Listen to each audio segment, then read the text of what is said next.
Not bad. Hello, I'm Lynn Winterstellar, and welcome to the Huron Playhouse, or at least what will become the Huron Playhouse. For 8 exhausting, wonderful weeks beginning each June, this quiet school auditorium transforms into Ohio's oldest summer theater company. As an actress, I've had the opportunity to... Excuse me. Lynn? Lynn? Hello, yes. Lynn, careful there. You almost stepped out of your light. I did? Oh, geez. Wouldn't want to do that. Let's see, where was I? Oh, yes. As an actress, I've had the opportunity to play both on and off Broadway. Lynn, excuse me, I'm sorry to cut in again, but I'm having difficulty understanding you. Perhaps if you work on your enunciation a bit? My enunciation? Look, who is this? Who are you and where are you? You won't find me out there in the house. I'm in L.A. L.A.? What in the world? Hi, Lynn, it's me, Ron Liebman. Just having a little fun with you, dear. All in fun, all in jest. Bit of ribbing, you know, darling. Ron Liebman. Yeah, you don't believe me? Cue the photo, guys. Excuse me, Ron? Oh, sorry, I was... excuse me. Where did you say you were? In Los Angeles. I'm working on this production out here on the West Coast, as we say, and I couldn't get away. I wanted to, but I couldn't. But I wanted to be a part of the salute to the Huron Playhouse. So with a bit of the old Hollywood magic, I'm there with you. I've heard of throwing your voice, but this is ridiculous. That's not bad, Lynn. But let's get serious, shall we? Let's talk about me. Excuse me? Now, I've had a fulfilling career, both on and off Broadway, in movies and on television. But one of the most defining decisions of my life was made right where you're standing, Lynn, on the Huron Playhouse stage. Actually, it's true. That's where I made up my mind that I would become an actor. Here? Really? Yeah, I was in my first summer at the Huron Playhouse, and I was cast as Papa Barrett in The Barretts of Wimpole Street, 18 years old, with mutton chops, okay? So anyway, I had my first entrance, and he was to cross the stage from right to left, and they all were very quiet. I was to stand by the mantelpiece and utter my first line, which was, "I am most displeased." On opening night, just before I said that line, I walked to the mantelpiece and saw a statue of a small child. And I turned that statue of the small child toward the wall, as if I were punishing one of my own children. I don't know what came over me at that moment. I don't know why I did that, but I did it. And then I said, "I am most displeased." I can't really explain what that moment meant to me, but it was the moment when I realized that acting could be creative and not just a reproductive art. I didn't know that till after. But it was a very important moment for me in my life, indeed in my career, and I made it right there, where you're sitting, on the stage of the Huron Playhouse. I never knew that. But then, you were here long before I was. Oh, careful now, Lynn. You realize, of course, that at that stage in your career in the professional theater, you would not have had the chance to do that. Make a role your own, that is, because you probably would have had a little more than a walk-on, but certainly not the lead. Now that's the beauty of the Huron Playhouse. It affords young actors the opportunity to do meaty roles. And don't forget about all the talent behind the stage, the set, costume designers, sound, lighting technicians. It provides greater responsibility. Yes. Many of our fellow Playhouse alumni, like ourselves, have gone on to New York, Hollywood, regional theater. Others work in schools and colleges across the nation, and a sizable number have even chosen non-theatrical professions. But whatever the career, the experience they gained here was invaluable, and the memory very, Memorable? You bet. Altogether, more than 1,400 company members have crossed these boards at the Huron Playhouse through its 50 summers. 50 summers. Now there's something to celebrate. And that's just what we intend to do, starting with a look at how it all started. The idea of a playhouse came up one Friday night in the living room of my home. I had come home from the theater rehearsal, bringing 3 students with me, and then I began outlining to them everything that I had learned over the past several years about what is required to have a summer theater. The 2 boys decided they would go out with me the next morning on Saturday, and we would go looking for a possible site for the theater. But the moment we drove in here, I was impressed because the town reminded me of those small villages in New England, in the coastal resort of New England. I went to the post office, and there the postmistress recommended that I go to see Mr. McCormick, Mr. R.L. McCormick, the superintendent of schools. He was so receptive to the idea that when I suggested, could we use your auditorium, he took it up just like that. And the final arrangement was that I would go back for a week and talk with the president at the university, and he would go and make the arrangements with the school board. And he came back and he told me about the Huron Playhouse, the setup with the theater, and particularly the openness of the people to have a summer theater here.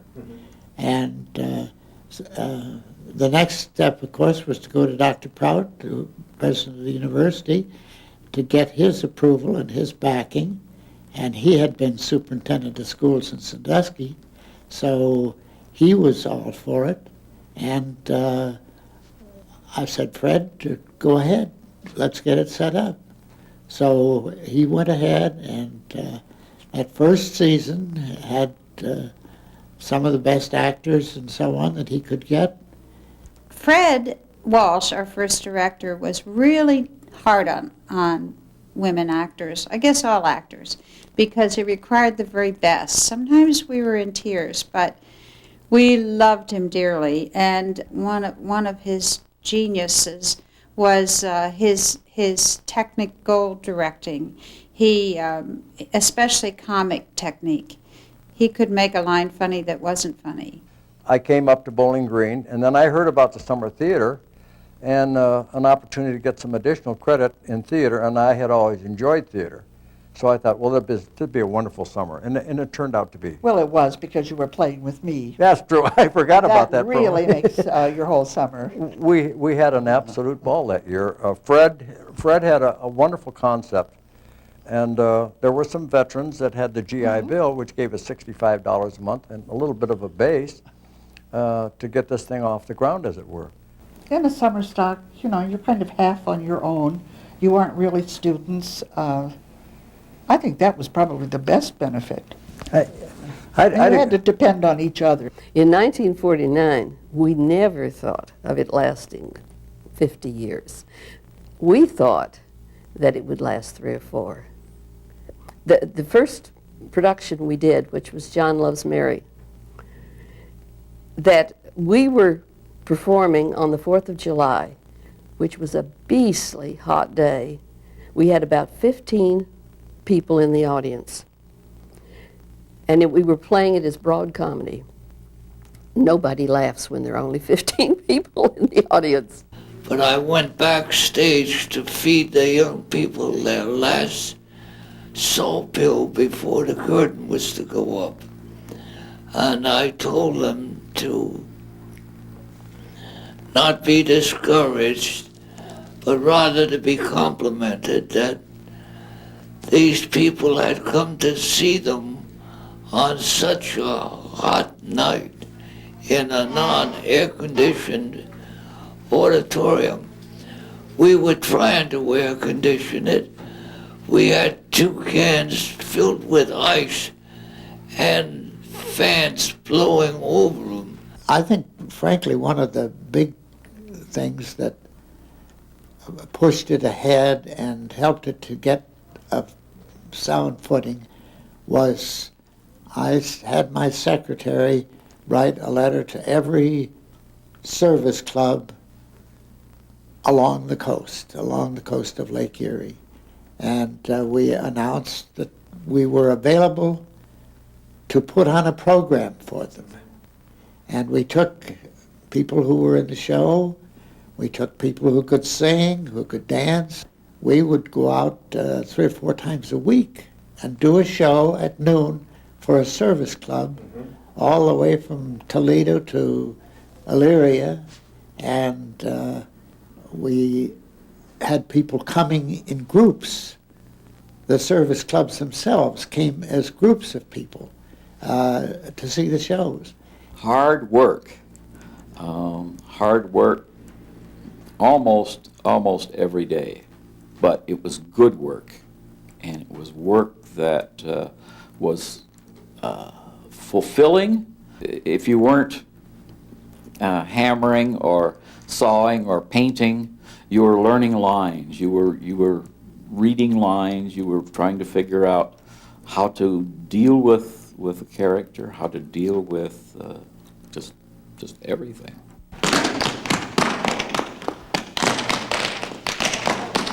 All of these McCormick Middle School rooms transform into specialized theater spaces that make it a working playhouse.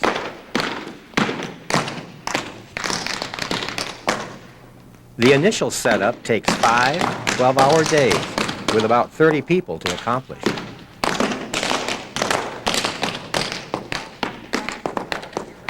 From before 8 o'clock in the morning until around 11 each night, this building is home to the company members. Meals are prepared here, and the Playhouse maintains its own commissary.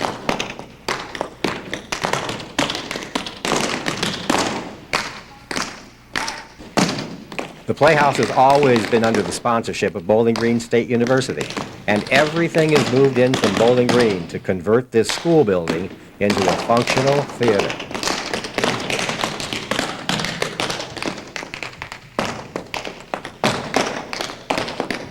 One longtime resident of Huron used to call her daughter in New York City to announce, "Summer's here, the Playhouse trucks have arrived." Really, we bring a total of about 20 tons of stuff into this building and get it all set up. And then at the end of the last show, we turn around and take it all out in the matter of a few hours.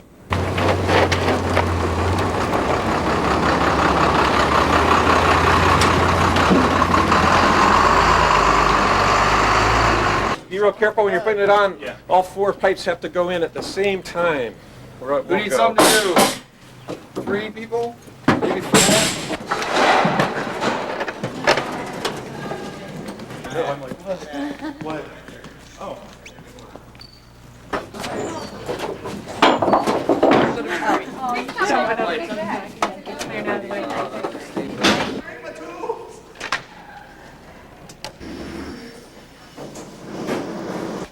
Ronnie, do you remember where these go? Yeah, out in the house somewhere. You're a big help. Why, you told me, I told you. Oh, somewhere.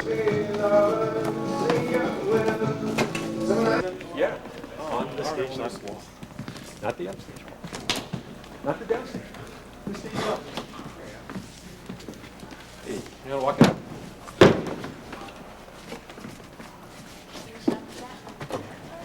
Everything has its place.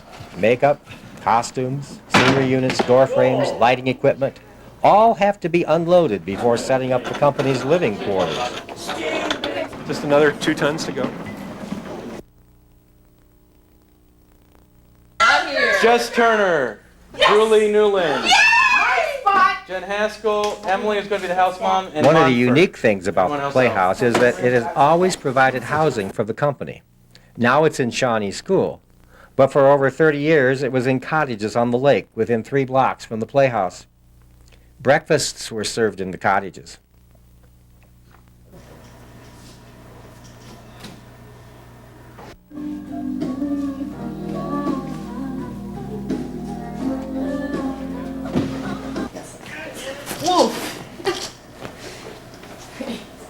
against the wall or what? In the corner?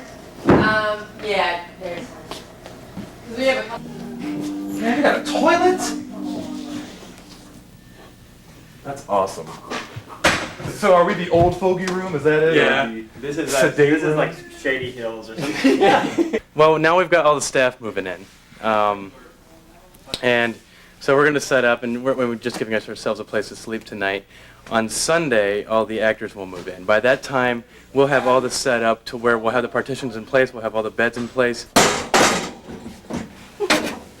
It's been a very long day. I've had no major accidents.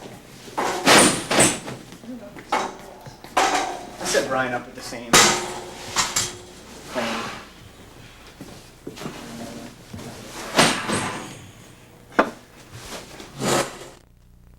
I thought it would be a great place. I've only heard good things about it, and I thought it'd be a great experience for me. What I hope to get out of the Playhouse this summer is just a whole new, different type of theater. Well, if you wanted to know a typical day at the Playhouse, basically you can have a number of different jobs, and we have 3 rotations during the day, morning, afternoon, and evening. And in the morning, you're assigned to a workstation, and that could be rehearsal, that could be the scene shop, that could be props, it could be costumes, or it could be the office. And during that time, you're helping out whatever they need help with, and everyone's really willing to teach you and to show you what to do, but you have to be willing to learn and help out at the same time. And that happens all 3 rehearsal schedules for the first 2 weeks until the opening night of the first show, and then night times are devoted to performing. And so you'll only be in a workstation in the morning or in the afternoon. And so if you're not in a show, then you're helping out somewhere else, building the set for that show or building the costumes for that show. And so you never have a dull moment, I guess you could say. They told me 5 shows in 7 weeks. My background, as I said, was in community theater, where we basically have 7 weeks to put on one show generally. And I just was shaking my head, how am I going to do this? It usually took me those 7 weeks to even learn my lines. So I was really scared that I wouldn't, I wouldn't be as good as everybody else as far as that goes. But you get in it and you work at it all day long, and it happens. It's hard work, but we all love to do it. So putting up a show in 2 weeks, it makes us all tired, it makes us all cranky, but because it's something we love to do, we get it done. Well, it was total. Everywhere from scrubbing floors, cleaning the restrooms, to acting on stage, technicians, maybe in one scene being on stage as an actor and off stage working on a crew, prop crew, light crew, whatever it might be. They were all assigned. Everybody did everything. We worked so hard, we made so many friends, we became acquainted with the community of Huron, which treated us royally that first year. We kind of live our lives here by the meals. It's like, okay, we have to do this until lunch, we have to do this until dinner, and then, after the show. And it's like every time we eat, we start a new day on those because there's so much time in between. And we're constantly saying, you remember that thing I said yesterday? And it'll have been that morning because the day seems so long sometimes. So it prepares you professionally. But then later in my life, when I left acting and became involved with producing, I felt like I had a history of the big picture, of how a company works together.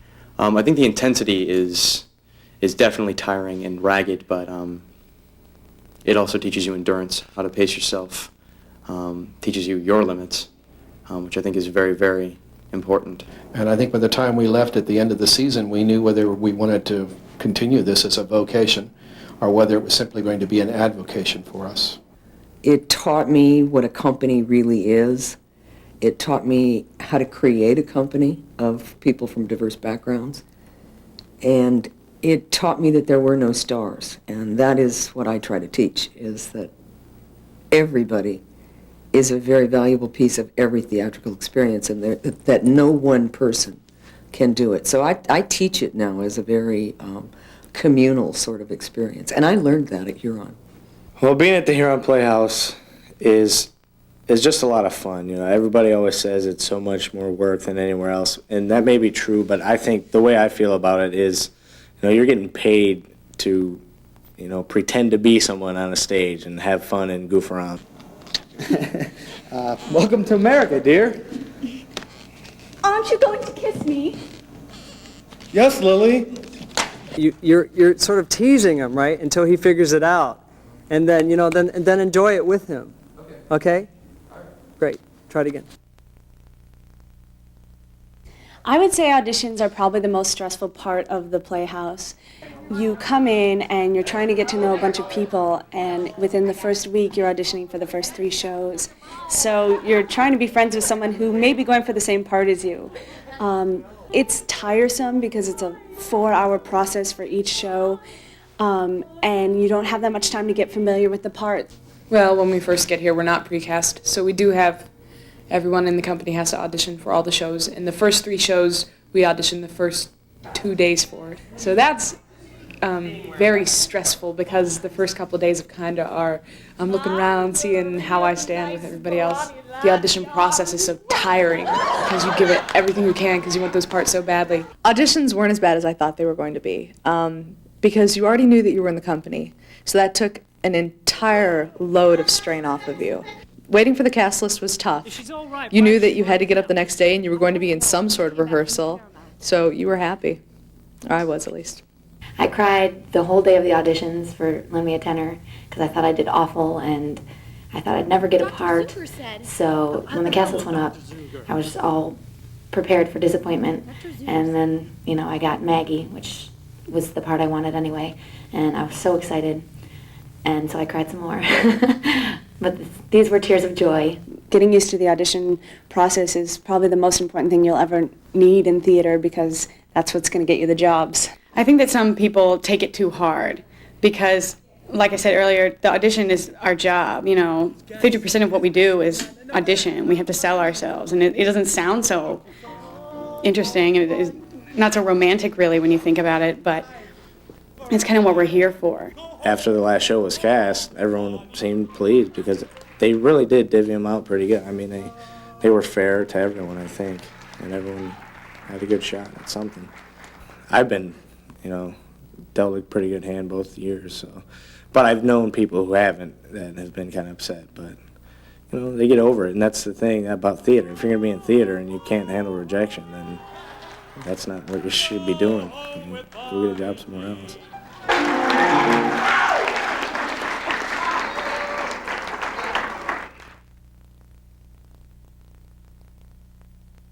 Directing here is like giving birth in 3 months rather than 9. It's crazy because you're working on an insane schedule, but I like it because it speaks to my particular strengths as a director, which is time management, which is motivating people, which is getting people ready to go, getting them confident to get on stage. So here I can do that in fast forward. You can't close your ears and you can never close your eyes. You can certainly never close your mouth when you're directing. You have to have all your senses have to be on 110% in order to really give a show a full life and a full shape.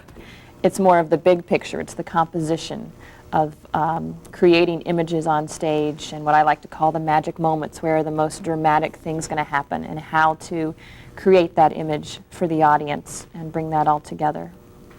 I'm a director, and I don't think I'm unusual in this, that likes to leisurely explore a play over 6 weeks of rehearsal, to make discoveries, to share these discoveries with actors, to experiment, to try new things, to do all sorts of creative exercises where you don't even deal with the play at all, but you explore your character. Can't do any of that here. It takes a total awareness, I think, of the theatrical experience in order to be a strong director, because to me, attention to detail is the key. Here, as a director, you have to be very aware that maybe 1 hour ago, someone you're working with in one kind of role was doing a totally different kind of character, and between that within that hour, then maybe they have even gone upstairs and they have done something like cooking and getting very hot and very whatever, or they've been selling tickets and it's been frantic and whatever, and so they have to shift their gears. Because the Playhouse is an academic educational program and summer experience for our students, I think it's important that we give them opportunities that they might not get otherwise, to give people the chance to step into a role that Maybe there is somebody here who's got possibly a stronger voice, but this person has got stronger acting skills, and the voice can be brought up to match that. So yes, I think the Playhouse is here to give some young actors opportunities that they might not get if it was a Broadway or an off-Broadway or more professional audition experience. I really have to hand it to actors, the general company members. I think their work is much more difficult than the work of a director. A director has one show. It is imperative that they come in completely prepared, usually completely blocked, with an idea of scenery, and I mean everything should be, there should be no unanswered questions on their part once the show gets rolling, once rehearsals get rolling. The actors, on the other hand, are usually doing 3 or sometimes 4 different shows simultaneously. You have to be aware as a director that these people's focus is a lot of different places, and that's one of the wonderful trainings for them, because they have to learn to refocus instantly, almost, on what they're doing at any given time. And it's excellent training, and their concentration level just develops here like crazy. I mean, it takes sometimes students 2 or 3 years to develop the kind of discipline that on a college campus or anywhere that they have to get here to be successful. And as directors, we have to be aware of that. It's amazing to me that the actors can keep it all in their heads. I mean, if I think it's crazy trying to put it all together for a director, I'm not sure I would want to be, if I could be, you know, an actor here in the summer, because they have to put all of this in their mind and remember the blocking, and for the musical and the music, words, and then we had all the scene changes that were part of Secret Garden that they all had to learn as well.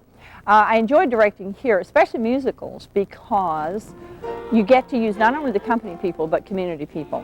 And it's, in terms of an educational theater, it's wonderful because you have so many people of different levels of experience that everyone is learning from everybody else. One thing that's really impressed me always about the Playhouse is the way that the shows are coordinated, that they have such a space backstage to be doing 3 plays at once. And when one is finished, we move it out of the way and literally lift the other one and carry it up here and sit it back down, put it back together, and go on. I've never heard of that happening anywhere else. And obviously they've had 50 years to get it right, but it really is a system to be admired. I know these days are the most tiring, but it's exciting to walk in and see the bare stage, and then on Sunday it's an operating theater, and then after my show closes the last night, to walk out of here that closing night and it's an empty gymnasium again. And there's something I think that's kind of magical. It's about theater, is where you put it together and then you take it apart and you walk out and no one really knows you've been there.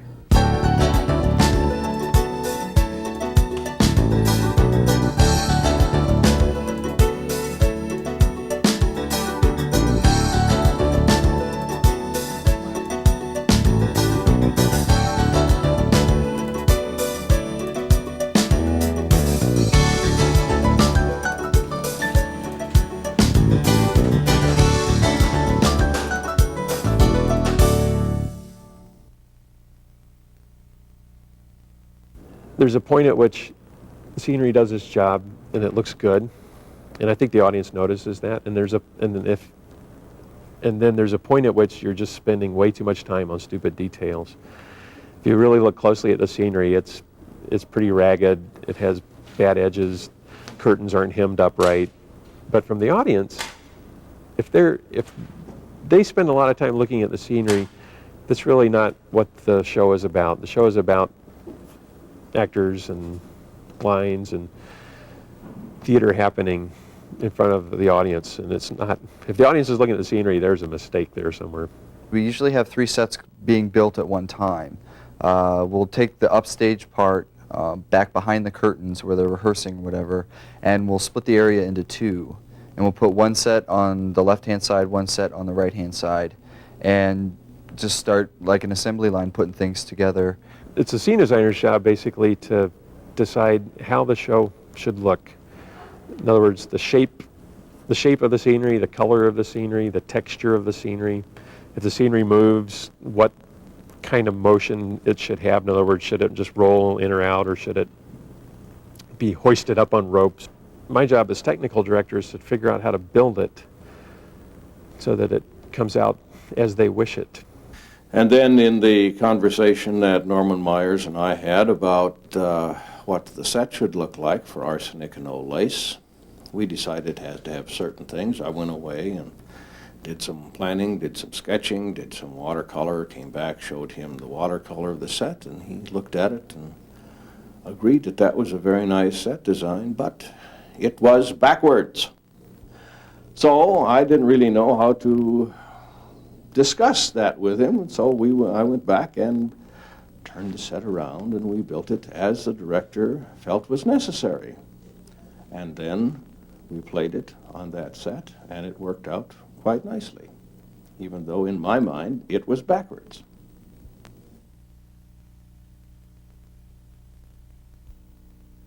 In this play, which is a murder mystery, the body is being cut up and put in all these suitcases, and that's how the murderer is going to get everything out of the house so that he will not be found out. And one night, without my knowing it, even though I was in charge of props, somebody had put a bowling ball in the hat box.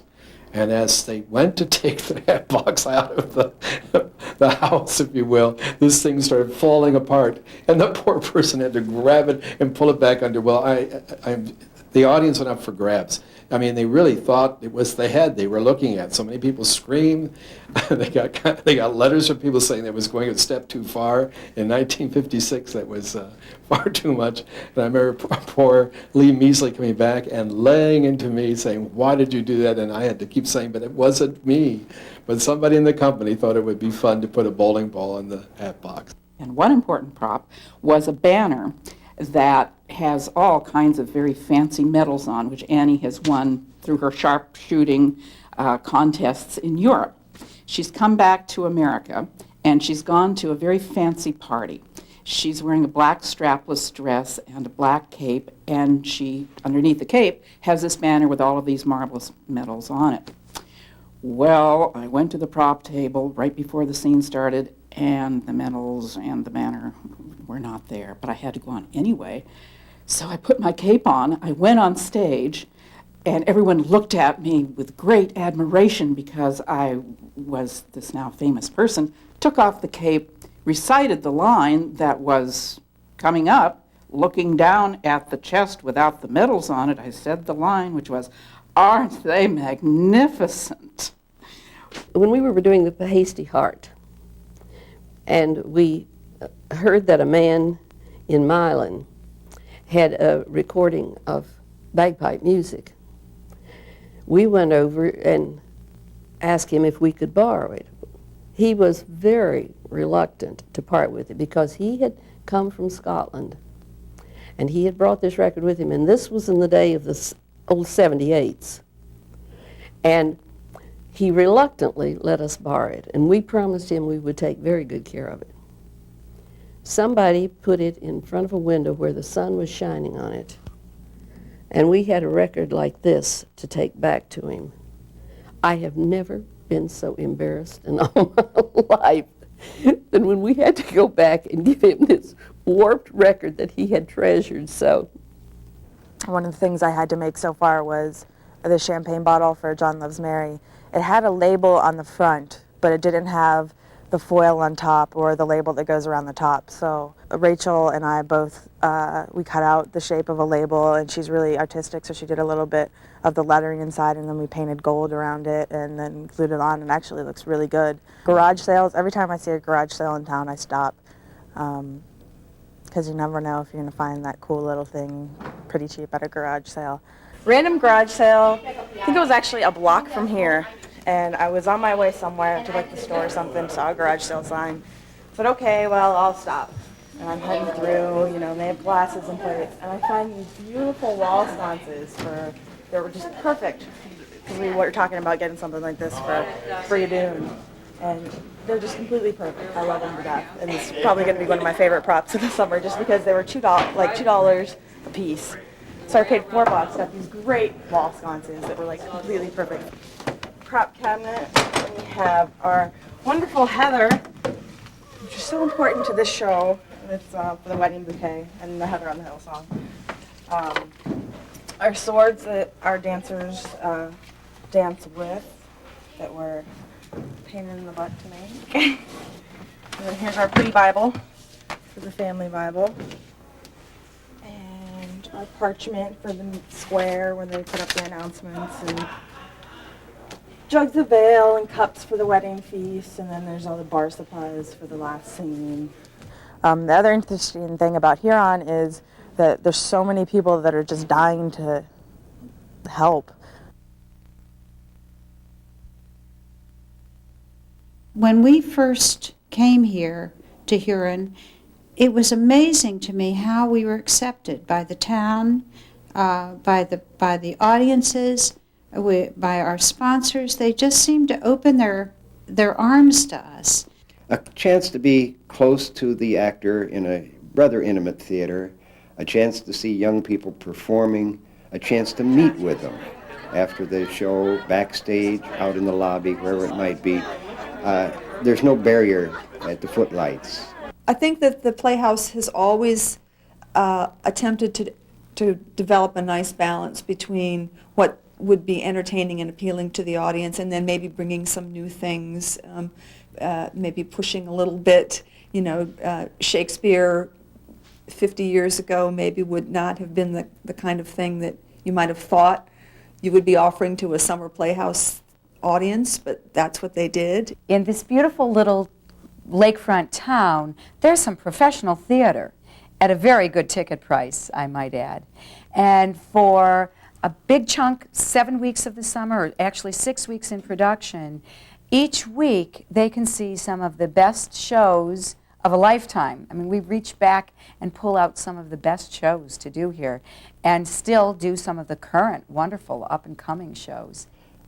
Tourism was not as anywhere near as big a business as it is today, and so the Playhouse drew people from the surrounding areas to come here to do something entertaining and to spend some money at restaurants and various other places.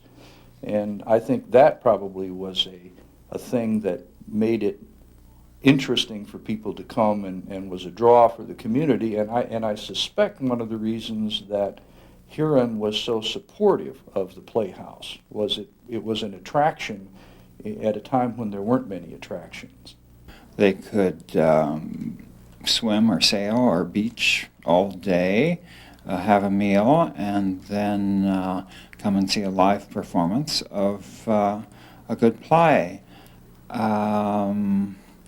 I think my sense is that loyalties were built up so that people were curious in seeing what the new company of the new season was like, what the schedule was like, and it afforded people to have the experience of live theater and to see shows and productions that they may have heard of, in some instances, all their life. I recall that a number of the people who would come backstage after our performances were really interested in following us, especially when we came back more than one season.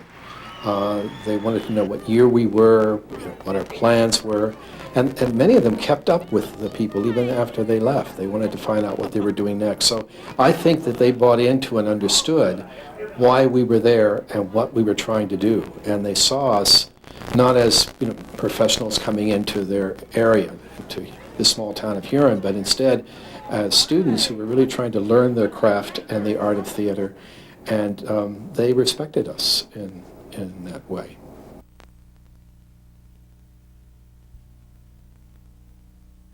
As a costumer, I had to also help with makeup, and I remember this one girl needed to have her hair dyed. I think she had to have it dyed red. I'm not sure what color it had to be, but anyway, we had to dye it. And she had already bleached hair, so it turned bright green. And we had to send her off to a specialist, and I can't remember, she went through everything to try to get her hair back again. We didn't do a lot of naked stuff on stage, but there was a scene where Sandy was being painted for her portrait by this older teacher. And because there was a fast scene change after that, there was a naked moment, not observed by the audience, only by that actor who was the painter.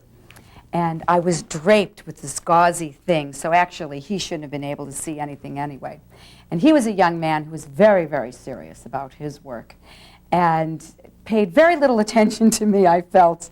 So one night I thought, I'm going to get him. And on my one side I wrote, "Hi," in magic marker, and on the other side I wrote, "Hello." and just waited to see if I could raise any eyebrow for him. He either didn't notice at all or he was a very good actor, because I got no response from him at all.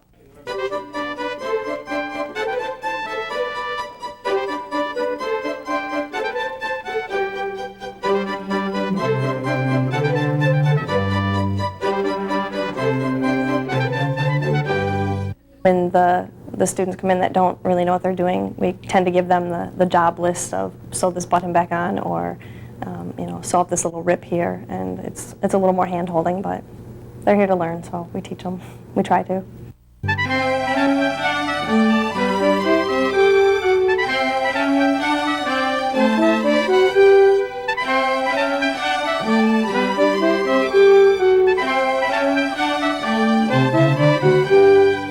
I was the costume designer for all 5 shows, which basically means make, pull, or rent whatever it takes to get the shows up, and make sure the crews know what they're doing, make sure all the repairs get done every night for the show, make sure there's rehearsal jackets and skirts and shoes for everyone. I was in charge of hair and makeup for all the shows.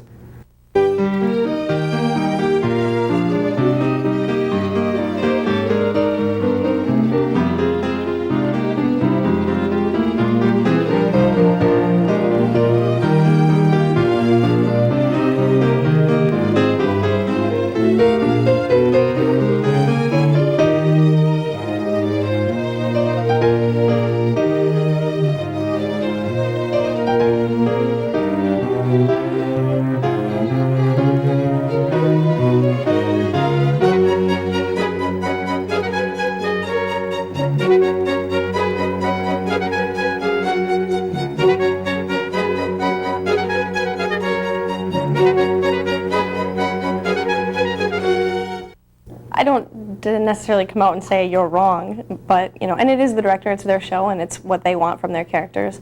There was a couple instances this summer where I suggested something and they thought, hey, that might work, and that it changed a little bit of the character that they were going with. So it's kind of fun sometimes too. I feel like I've contributed a little more than just some clothes to the show. But and the costumes, it's amazing to watch a couple run-throughs before they have the costumes on, and then to go sit in and watch the first dress.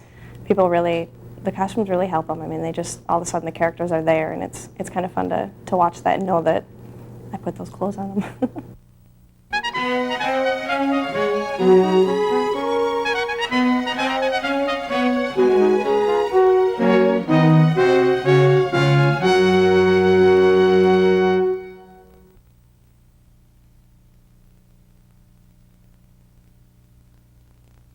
When we did melodramas, we built some 36-foot-long rollers that rolled the drops up from the bottom to the top. They all had to be hand-rigged, and they were very, very heavy. Some of them were warped a little bit, but we rented old-time drops and used those. Well, I was on the crew to help, as I often did backstage, and most of the time helped on the crews. 2 of us were pulling one of the rollers up, and they were going well. I think we had 7 of them, and we'd alternate back and forth. And by pulling like an upside-down window shade, the roller would go up or come down, sometimes down a little too fast, hit the bottom. But in one instance, we were pulling, and all of a sudden felt like it was tremendously heavy, heavier than it had ever been before. And looking out on the stage, we saw that the villain, in his long cape, had gotten the cape caught in the roller and was starting to be lifted off the floor, rolled up into the roller, much to the delight of the audience, of course. We didn't keep that bit in, but it sure scared him, and we didn't know what was going on. And when he came down with a thump. Funny thing that I'll never forget. We had 2 wonderful ladies who were subscribers, and I'm sure were for a long time, and they they had seats right in the first row, and they always came to the productions late. And we did J.B. Priestley's drawing room comedy, Dangerous Corner, which starts and ends exactly the same way, except that there's one small line that changes the ending of the play. And these 2 sweet ladies were overheard at the end of the play saying to each other, "Wasn't that nice? They played the beginning over again for those of us who came in late." Half of the bank of lights went off during his death scene. As the as the scene developed, Bill sort of died by sliding, and he slid over and crawled over and rolled over into the light to die on stage. I love that story. Well, I was here during the 1969 flood, which was really a tragic experience for many people in this area. But I have memories of downed power lines, 11 tornadoes. I remember that we had just finished painting the first 2 sets, and the priority was to save the school, but also to save those sets. And that meant putting them up as high as we could. The shop was flooded, the stage was flooded. It was really a very dangerous situation, and we just all pitched in.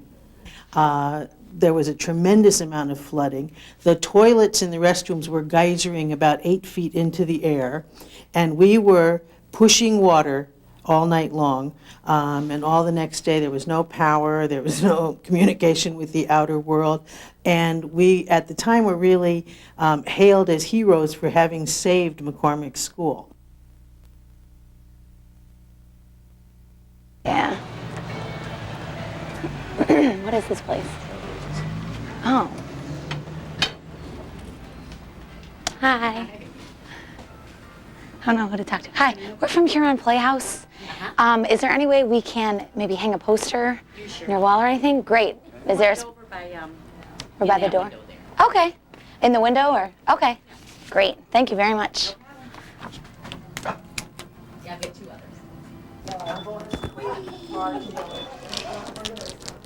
Hi. Hello. Is there someone who works here or? Yes. Yes? We're from Huron Playhouse. I was just wondering if we could hang a poster in your window. We're from Huron Playhouse. We were just wondering if we could hang a poster in your window. Great. Is there any particular place or anywhere? This window? Okay, great. Thank you. We have publicity shots, and they have to be taken a week previous so that they can get into the paper. So the costumer throws together whatever costume she can so it looks appropriate, and then we use this place a lot because it happens to fit for a lot of the shows that we do here. Captain Montague's, it's a bed and breakfast here in town, and they got great gardens for Secret Garden, okay, and they've got some Victorian-looking kind of furnishings inside, so they get printed up. Our photographer, Greg Mays, he gives the director some shots, she picks the shots, and they get sent out by our business office to all different papers that we advertise in.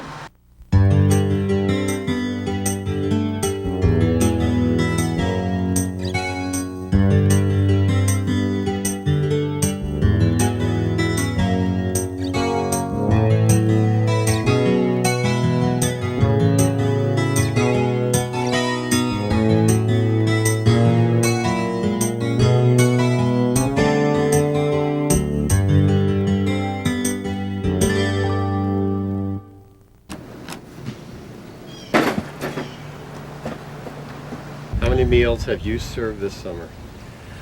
Well, 2 full meals a day for about 50 days. So about 100 meals for 50 people a meal. Because I've had to ask for some vegetarian items that the stores have been a little unfamiliar with. When I first asked for tofu, it took 3 people in the store to finally figure out what tofu was. And so when we did finally find the tofu in the store, they tried to ring it up, and initially it came up at $2,329 for one thing of tofu. And rather than realizing it was an error, the checkout lady simply said, "Boy, this stuff is worth gold." And then I explained to her that I thought that the price was probably wrong.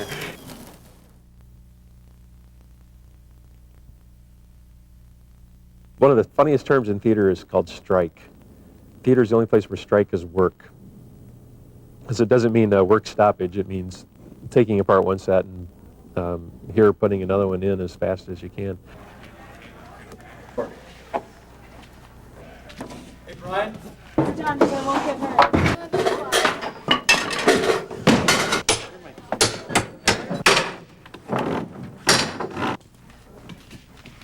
Sean, what's up, man? Everybody else is grouped, do your thing.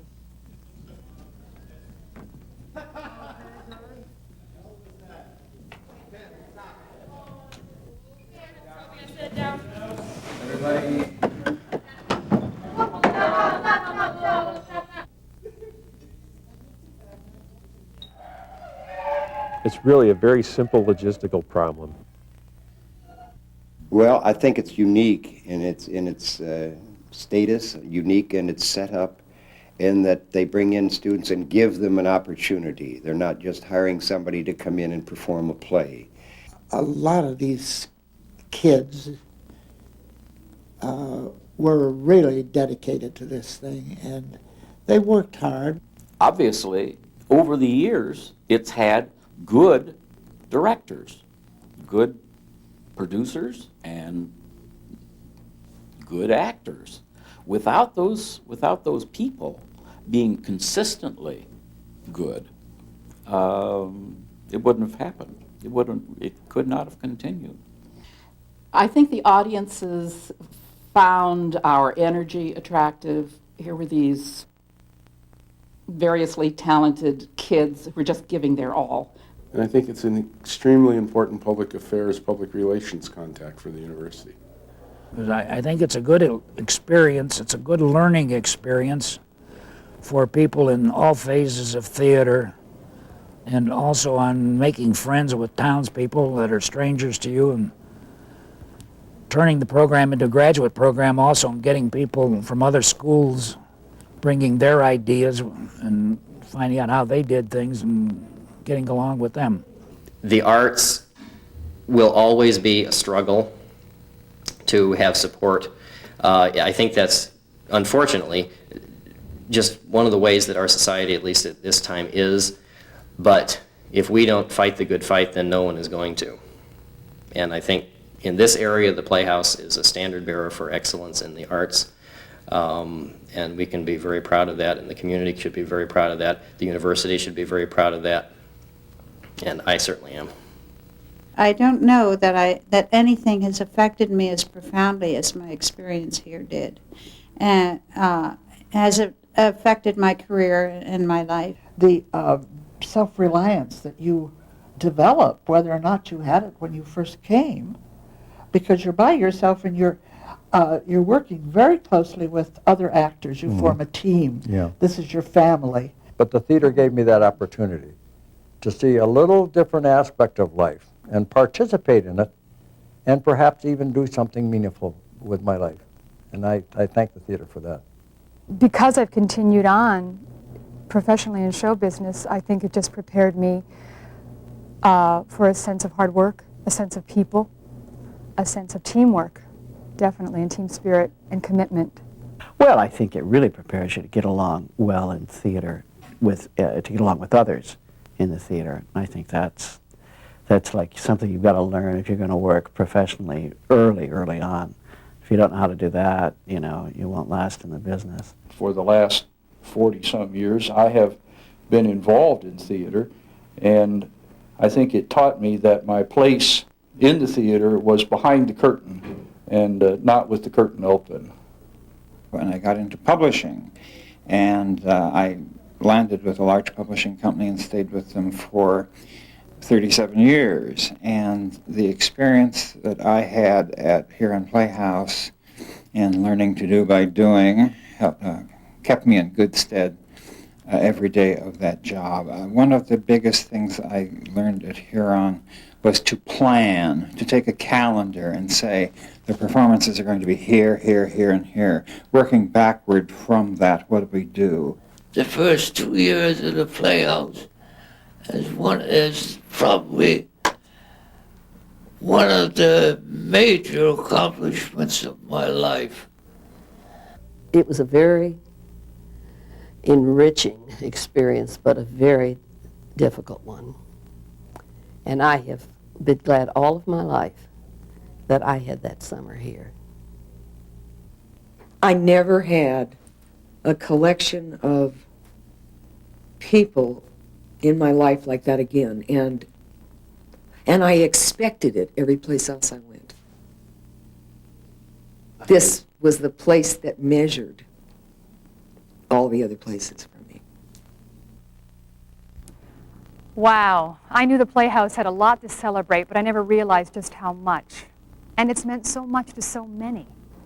I loved the Huron Playhouse. I still do, because the emphasis is and was on joy, not show business. That is something that is very hard to find these days. You're so right, Ron. The Huron Playhouse is a very special community, and it has a fine story to tell. And there's no end in sight. The story continues every summer along these shores. Unfortunately, our time here has ended. Thank you for sharing in this celebration of the Huron Playhouse. Your support has been and will continue to be greatly appreciated. Well, you're quite welcome, Lynn. Actually, Ron, I was speaking to the viewing audience. Oh, sorry. Well, so long then. Goodbye. Lynn? Yes, Ron? Don't forget the lights! Oh. Boy.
Theater is a collaborative effort, and nobody can do the Playhouse all by themselves. It's just not possible. It takes a lot of teamwork, and sometimes that team has to be beaten.